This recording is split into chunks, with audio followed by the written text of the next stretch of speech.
What is going on, guys? So in today's video we're going to be doing a DDD updated deck profile. As you can see in dual overload, we got the new card Abyss King Gilgamesh, which makes the deck really good. So this is a more budget build compared to some of the builds I've been seeing online. So yeah, without further ado, let's get into it.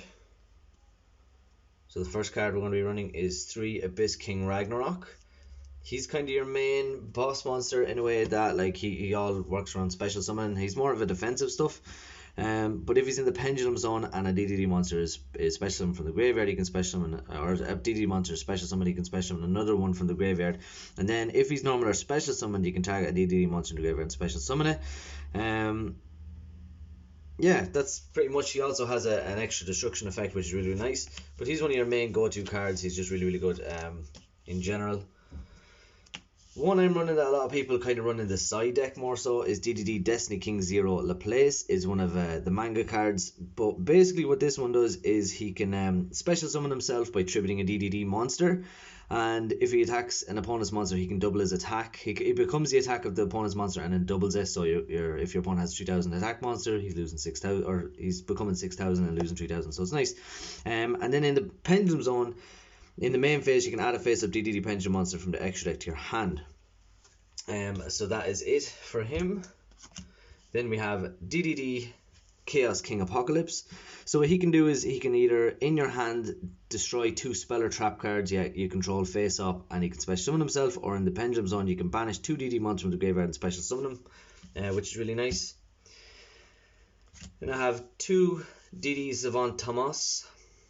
So what this one does is during your main phase, so if it's in the pendulum zone, during your main phase you can add a phase of DD pendulum monster X decks. It'll have a similar effect to the Laplace. And then when it's monster effect is you can target a DD pendulum DD card in your pendulum zone, destroy it, and then special summon a level 8 monster. So that's how you go into some of your rank A plays by special summoning your Ragnarok.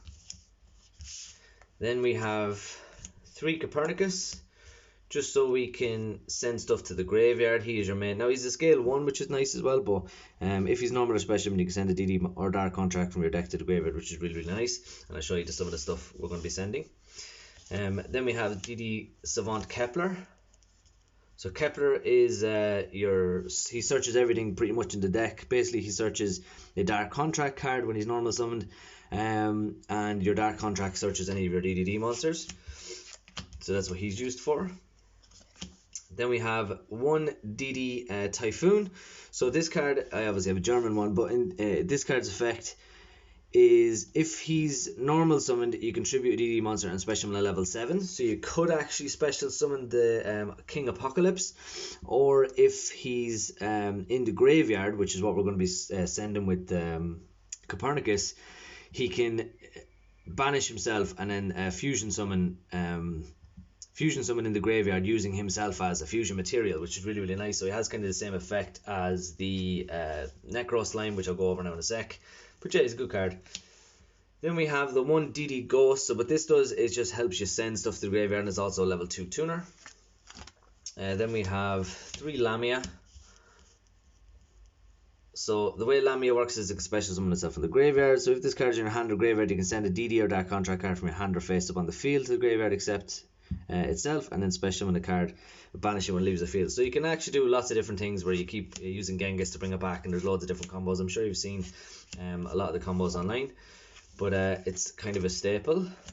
Then we have 3 Necro Slimes. So what you do with this card is just discard it with another DD card, and then you can make a free kind of fusion summon. It also has an additional effect in the graveyard. You can banish it and then special summon a DD monster, and with that runs DD Necro Slime. So this one in the graveyard, you can banish this in the graveyard and do another fusion summon. So you can go into some crazy fusion summons very quickly in this deck.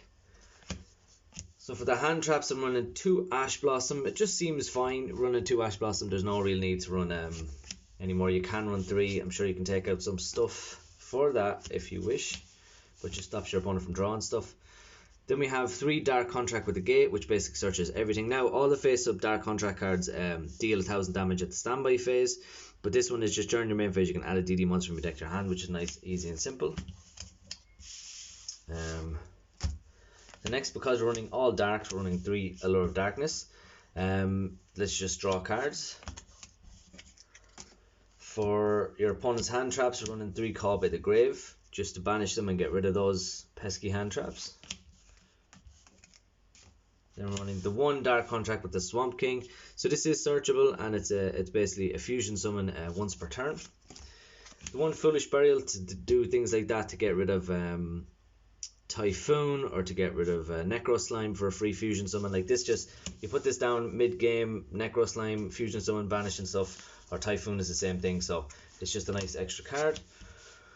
1 for 1 to search out your Kepler, your Lamia, Monster Reborn, just to bring some of your extra deck stuff back from the graveyard after you use it. And then for our last card, DD Contract with the Witch. So basically it's a free destruction thing. So basically you can send a DD or Dark Contract card from your hand to the graveyard and tag on 1 card in the field and destroy it.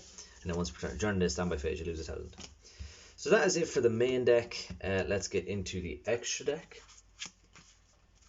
So the first card we are running is 2 DD Flame High King Genghis. So what this card does, it has the same ability as the normal Genghis, but if a DD monster is normal or special summoned while this card you control, or while this monster you control or whatever, you can special summon a DD monster from the graveyard. It has an additional effect of a free negate, which is really nice, which the normal Genghis does not have. So then we have the normal Genghis, which basically does that first thing I said. So then if he's destroyed, he gets to add a Dark Contract. That's his additional effect. But basically, this one is just a little bit better with the additional effect of negation, and this requires a level 5 or higher DD monster, and then and 1 DD monster, and this one requires just 2 DD monsters, which is really nice. Then I'm running this, but feel free to change this for a second Gilgamesh, or a what's it called, Halicrofax, whatever it's called, Needle Fiber.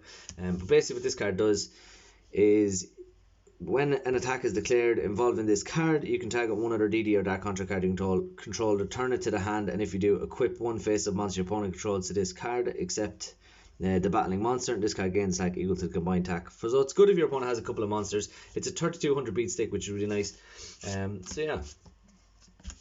Next we have another negate, which is Curse King Siegfried. The easiest probably way to go into this is to use Genghis to go into Alexander, and then Lamia to go into Siegfried. So basically Siegfried is, during either player's turn you can target a face-up spell or trap card on the field that targets has its effect negated. So he can basically negate pretty much anything on the field. Yeah, and then we have the Crystal Wing, which is another negate and high attack and stuff. Borrowload Savage Dragon, again for negates if you do have a link monster in the graveyard like Gilgamesh. The next one is Alexander. He's a similar effect to Genghis, except for he special summons a level 4 lower DD monster in the graveyard when another DD monster is special summoned. Then we have the 1 Odd Eyes Meteor Burst. So just say if you have Ragnarok in the Pendulum Zone, you can special summon this and then special summon the Ragnarok from your Pendulum Zone and get effects off that way. And that's it for the synchros. Next we have one of the biggest boss monsters, Duo Donkin Kali Yuga. He basically negates everything on the field. He's a 3500 beat stick. Very nice. And then we have Galaxy's Photon Lord, which does another negation of effects. Number 38, Hope Harbinger Dragon Titanic Galaxy. He negates spell cards. So like all of this stuff is, if you're able to make a good enough board, you can make serious negates.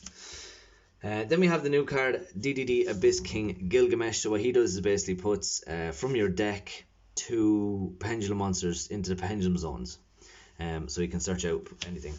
And the last card I have is Nightmare Unicorn, just for an extra added removal, but you can feel free to change this for more of the expensive cards, maybe something like, you know, if you were going to run the Needle Fiber, another Gilgamesh, like I said before, run whatever you want. This is just for me, extra removal and stuff. So that's it for the deck profile, guys. Please let me know what you think in the comment section down below, and good luck.